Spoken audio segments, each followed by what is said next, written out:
আসসালামু আলাইকুম গাইজ, আমি একটা কোম্পানিতে আসছি। এখন আমি এখানে কিছু ভাইদেরকে দেখতে পাচ্ছি, সো ওনাদের সাথে একটু কথা বলবো, মানে দেশের কি অবস্থা। আসসালামু আলাইকুম ভাই। ওয়ালাইকুম আসসালাম। জি ভাই, আপনার নাম? আমার নাম বশির আহমেদ। জি, আপনার দেশের বাড়ি কোথায়? আমার দেশের বাড়ি সিলেট।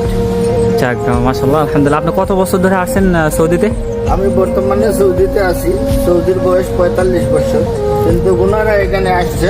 জি জি ওনারা সাপ্লাই কোম্পানিতে চাকরি করে। জি জি ঠিক আছে, আমি দেশের প্রতি শ্রদ্ধাশীল এবং দেশের মানুষকে জানাতে চাচ্ছি যে কখনো আপনারা সাপ্লাইয়ের কোম্পানিতে আসবেন। তাহলে আমাদের কোম্পানিতে কাজ করে, আমাদের কোম্পানিতে 60,200 রিয়াল বেতন নেয়, জি আর ওদেরকে 1200 টাকা বেতন দেওয়া হয়।